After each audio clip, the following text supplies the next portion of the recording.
नमस्कार, आदाब, सत श्री अकाल दोस्तों। मैं हूं आपका होस्ट एंड दोस्त राजेंद्र ठाकुर। आप सुन रहे हैं रेडियो उड़ान फ्लाइट ऑफ फ्लाइट। और दोस्तों, शुरू हो चुका है हमारा साप्ताहिक कार्यक्रम जीके कैप्सूल, जो आपके ज्ञान को रखे कूल।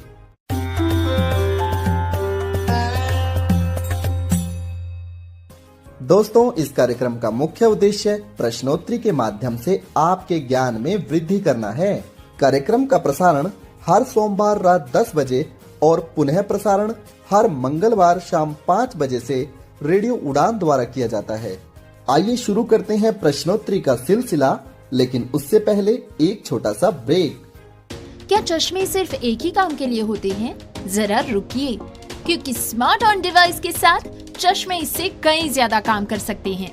एक बार सोचिए, एक चश्मा जो चीजों को पहचान सकता है, करेंसी को सेकंड्स में आइडेंटिफाई कर सकता है, 13 भाषाओं में किताबें पढ़ सकता है, और पढ़ाई की बात करें तो स्मार्ट ऑन आपके सवालों का हल भी दे सकता है। The correct answer is IC4 carat. साथ ही इसका स्मार्ट आई देगा आपको डायग्राम्स, चार्ट्स और ग्राफ्स की पूरी जानकारी। Mode change to smart eye. 5, 4, 3, 2. लेकिन रुकिए, और भी बहुत कुछ है। स्मार्ट ऑन के साथ आपको मिलते हैं नॉन कैमरा फीचर्स भी, जिससे ये बन जाता है आपका सबसे बड़ा दोस्त।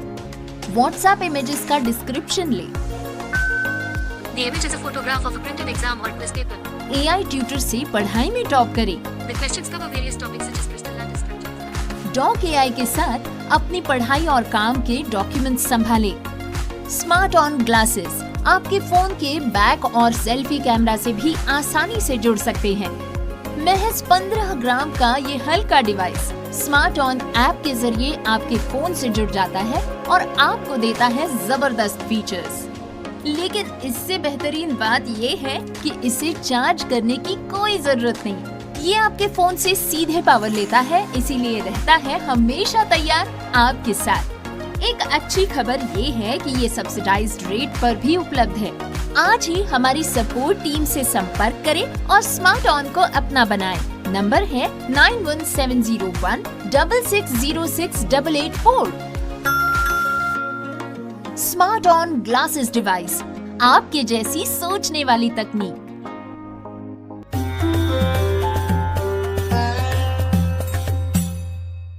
ब्रेक के बाद आप सभी श्रोताओं का जीके कैप्सूल कार्यक्रम में हार्दिक स्वागत है। दोस्तों, आज है तारीख 24 मार्च सन 2025, दिन सोमवार। दोस्तों, आज ही के दिन सन 1882 में टीबी नामक बीमारी, जिसे हम क्षय रोग के नाम से जानते हैं, की खोज हुई थी। सन 1977 में यानी 1977 में पहली बार भारत में गैर कांग्रेसी सरकार बनी थी और इस सरकार के प्रधानमंत्री थे मोरारजी देसाई। चलिए बढ़ते हैं आज के प्रश्नोत्तरी कार्यक्रम की ओर। प्रश्न संख्या 1। हाल ही में साबा अर्थात साउथ एशियन बास्केटबॉल एसोसिएशन, इनके गेम्स हुए थे नई दिल्ली में। इसमें कौन सी टीम विजेता रही? आपके विकल्प हैं ए भारत, बी श्रीलंका, सी मालदीव या फिर डी पाकिस्तान। बिल्कुल सही दोस्तों, भारत। प्रश्न संख्या 2। हाल ही में G7 समिट 2024 किस देश में आयोजित करवाया गया था? आपके विकल्प हैं A Britain, B France, C Canada या फिर डी इटली। बिल्कुल सही दोस्तों, इटली। प्रश्न संख्या 3। राजीव तारानाथ का संबंध किस वाद्य यंत्र से है? आपके विकल्प हैं ए गिटार, बी सरोद, सी शहनाई या फिर डी तबला। बिल्कुल सही दोस्तों, सिरोद। प्रश्न संख्या 4। किसी विमान को उड़ाने वाली पहली भारतीय महिला का क्या नाम था? आपके विकल्प हैं ए सरला ठकराल, बी रितु गायकवाड़, सी मेघा शर्मा या फिर डी राखी गालव। बिल्कुल सही दोस्तों, सरला ठकराल। प्रश्न संख्या 5। भारत की पहली हेलीकॉप्टर उड़ाने वाली पायलट महिला का क्या नाम है? आपके विकल्प हैं A Ranu Mittal, B Roshni Sharma, C Anamika V Rajeev या फिर डी गगन शर्मा। बिल्कुल सही दोस्तों, अनामिका वी राजीव। प्रश्न संख्या 6, निम्नलिखित में से किस क्रिकेटर की ऑटोबायोग्राफी का नाम है वाइड एंगल? आपके विकल्प हैं ए सचिन तेंदुलकर, बी युवराज सिंह, सी केएल राहुल या फिर ऑप्शन डी अनिल कुंबले। बिल्कुल सही दोस्तों, अनिल कुंबले। प्रश्न संख्या 7, किस प्रसिद्ध भारतीय की ऑटोबायोग्राफी का नाम है दिया सलाई? आपके ऑप्शन है ए कैलाश सत्यार्थी, बी सचिन तेंदुलकर, सी अमिताभ घोष या फिर डी नरगिस दत्त। बिल्कुल सही दोस्तों, कैलाश सत्यार्थी। इनको सन 2014 में नोबेल पीस प्राइज से सम्मानित किया गया था और ये बचपन बचाओ आंदोलन के समर्थक रहे हैं। प्रश्न संख्या 8, प्रकृति से संबंधित कर्मा त्योहार किस राज्य में मनाया जाता है? आपके विकल्प हैं ए केरल, बी कर्नाटक, सी तमिलनाडु या फिर डी झारखंड। बिल्कुल सही दोस्तों, झारखंड। प्रश्न संख्या 9, पहली बार अंतर्राष्ट्रीय खेल दिवस कब मनाया गया था? आपके विकल्प हैं ए 9 जून, बी 7 जुलाई, सी 11 जून या डी 8 अक्टूबर। बिल्कुल सही दोस्तों, 11 जून। प्रश्न संख्या 10, निम्नलिखित में से कौन सा एक ग्रह इनर प्लैनेट का उदाहरण नहीं है, यानी आंतरिक ग्रह नहीं है? आपके ऑप्शन है ए बुध यानी मरकरी, बी शुक्र यानी विनस, सी मंगल यानी मार्स या डी पृथ्वी यानी अर्थ या ऑप्शन ई जुपिटर यानी बृहस्पति। बिल्कुल सही दोस्तों, जुपिटर यानी बृहस्पति जो ग्रह है वो इनर प्लैनेट का एग्जाम्पल नहीं है। बुध, शुक्र, पृथ्वी और मंगल ये 4 इनर ग्रह होते हैं, जबकि बृहस्पति, शनि, अरुण, वरुण ये आपके एक्सटर्नल प्लैनेट यानी बाह्य ग्रह होते हैं। प्रश्न संख्या 11, अंतरिक्ष में 1000 दिन बिताने वाले पहले व्यक्ति का क्या नाम है? ये रशिया से हैं। आपके ऑप्शन है A Oleg Kononenko, B Yuri Gagarin, C उलूजा सेनो या फिर डी पैकियोयाना। बिल्कुल सही दोस्तों, ओलेग कोनोनेंको। प्रश्न संख्या 12, कुर्दिस्तान किस देश से अलग होकर अपना एक नए देश की मांग लंबे समय से कर रहा है? आपके ऑप्शन है ए तुर्की, बी मंगोलिया, सी सऊदी अरब या फिर डी इराक। बिल्कुल सही दोस्तों, तुर्की, जिसका वर्तमान में नाम तुर्की हो गया है। इसकी करेंसी है लीरा, राजधानी है अंकारा। प्रश्न संख्या 13, भारत में शास्त्रीय भाषाओं की संख्या कितनी है? आपके विकल्प हैं 11, 12, 13 या 14। बिल्कुल सही दोस्तों, 11। प्रश्न संख्या 14, हाल ही में किस देश ने अपनी आधिकारिक भाषा यानी ऑफिशियल लैंग्वेज अंग्रेजी को घोषित किया है? आपके विकल्प हैं ए श्रीलंका, बी अमेरिका, सी हॉलैंड या फिर डी जर्मनी। बिल्कुल सही दोस्तों, अमेरिका। प्रश्न संख्या 15, गरीबी को कम करने के उपायों को बताने के लिए भारतीय मूल के अभिजीत बैनर्जी को नोबेल पुरस्कार इकोनॉमिक्स से कौन से सन में सम्मानित किया गया था? आपके ऑप्शन है 2019, 2018, 2020, 2017। बिल्कुल सही दोस्तों, 2019। प्रश्न संख्या 16, गारो, खासी और जैंतिया नामक पहाड़ियां किस राज्य में पाई जाती हैं? आपके ऑप्शन हैं ए मेघालय, बी मिजोरम, सी मणिपुर या फिर डी त्रिपुरा। बिल्कुल सही दोस्तों, मेघालय। प्रश्न संख्या 17, धन्वंतरी पुरस्कार किस क्षेत्र में दिया जाता है? आपके विकल्प हैं ए गणित क्षेत्र में, बी विज्ञान के क्षेत्र में, सी चिकित्सा के क्षेत्र में या ऑप्शन डी मानवीय सहायता के क्षेत्र में। बिल्कुल सही दोस्तों, चिकित्सा के क्षेत्र में। प्रश्न संख्या 18, हाल ही में किस राज्य में उर्दू भाषा को अनिवार्य विषय के रूप में लागू किया गया है? आपके विकल्प हैं ए तेलंगाना, बी तमिलनाडु, सी केरल या डी कर्नाटक।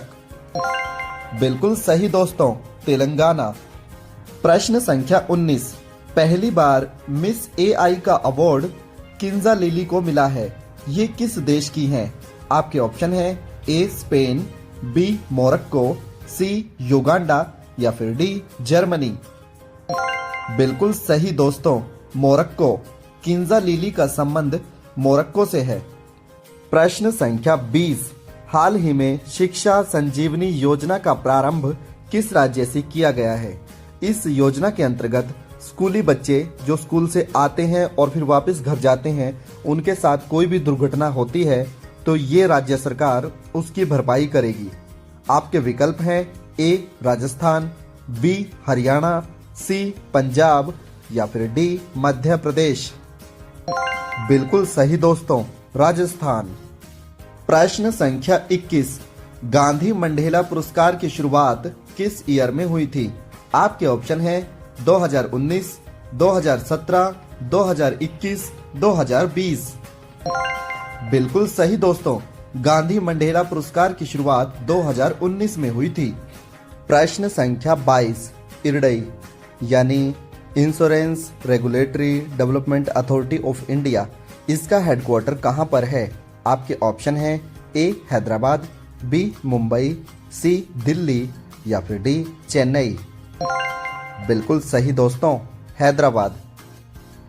प्रश्न संख्या 23, हाल ही में भारतीय रिजर्व बैंक के अनुसार कौन से 3 बैंकों को DSI अर्थात डोमेस्टिक सिस्टमैटिक इम्पोर्टेंट बैंक का दर्जा प्राप्त हुआ है? चलिए दोस्तों, इस प्रश्न का उत्तर मैं दे देता हूं। इसका पहले नंबर पे है स्टेट बैंक ऑफ इंडिया, दूसरे पे ICICI बैंक और तीसरे नंबर पे है HDFC बैंक। प्रश्न संख्या 24, दोस्तों ये गणित से संबंधित प्रश्न है। आपको बताना है पाई दिवस कब मनाया जाता है? पाई की वैल्यू होती है 22/7। आपके विकल्प हैं ए 11 मार्च, बी 12 मार्च, सी 13 मार्च या फिर डी 14 मार्च। बिल्कुल सही दोस्तों, 14 मार्च। प्रश्न संख्या 25, भारत चेचक रोग यानी स्मॉल पॉक्स से कब फ्री हो गया था? आपके ऑप्शन है ए 1977, बी 1978, सी 1972 या डी 2005। बिल्कुल सही दोस्तों, 1977। प्रश्न संख्या 26, भारत पोलियो मुक्त कब हुआ था? आपके विकल्प हैं ए 2009, बी 2012, सी 2014 या डी 2018। बिल्कुल सही दोस्तों, सन 2014। प्रश्न संख्या 27, आप लोग जानते हैं भारत में 16 मार्च को टीकाकरण दिवस यानी वैक्सीनेशन डे मनाया जाता है। आपको बताना है भारत में टीकाकरण अभियान यानी वैक्सीनेशन मिशन की शुरुआत कब हुई थी? आपके ऑप्शन हैं 1992, 1995, 1997 या 2003। बिल्कुल सही दोस्तों, 1995, 16 मार्च 1995। प्रश्न संख्या 28, आपको बताना है कि भारत में हॉकी के गेम्स में ओलंपिक के अंदर कितने मेडल्स वर्तमान में हैं? ये गोल्ड मेडल आपको बताने हैं। आपके ऑप्शन हैं ए 6, बी 7, सी 8 या डी 12। बिल्कुल सही दोस्तों, भारत में हॉकी के अंदर अभी 8 गोल्ड मेडल हैं।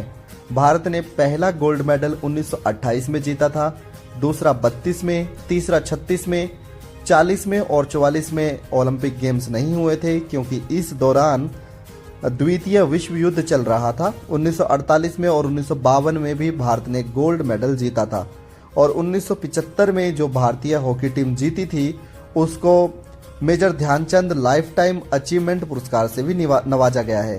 पूरी टीम को लगभग 50 लाख रुपए की राशि दी गई है।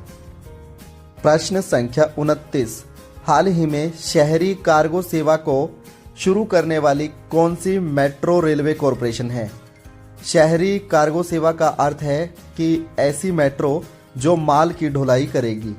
आपके ऑप्शन हैं A Delhi metro, B Calcutta metro, C Mumbai metro या फिर डी चेन्नई मेट्रो। बिल्कुल सही दोस्तों, दिल्ली मेट्रो।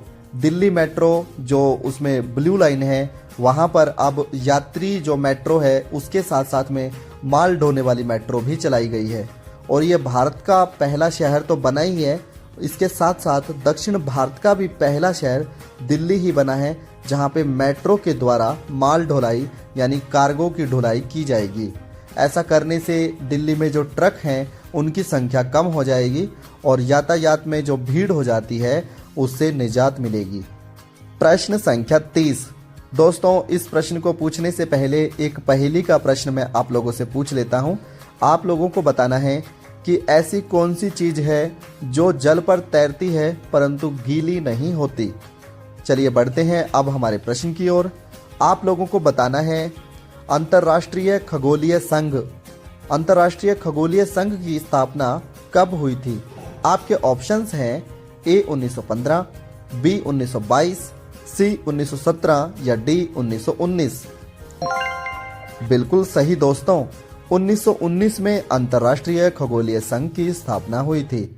दोस्तों जीके कैप्सूल कार्यक्रम का ये आज का हमारा अंतिम प्रश्न था। हमें उम्मीद है कि आपको हमारा ये कार्यक्रम जरूर पसंद आ रहा होगा। यदि आप भी अपनी कोई पहेली हमारे साथ साझा करना चाहते हैं तो आप हमें संपर्क कर सकते हैं 9992242613। एक बार फिर से रिपीट करता हूँ 9992242613। इस नंबर को आप अपने फ़ोन में सेव कर लीजिए और व्हाट्सएप के माध्यम से आप हमारी पहेली को आप अपनी पहेली को हम तक पहुंचा सकते हैं और हम आपके नाम के साथ आपकी पहेली अपने इस कार्यक्रम में पूछने का प्रयास करेंगे। दोस्तों जो मैंने आप लोगों से पहेली पूछी है इसका उत्तर है परछाई, यानी पानी में जो हमारी परछाई दिखती है वो गीली नहीं होती। फिर मिलेंगे अगले सप्ताह, तब तक के लिए नमस्कार।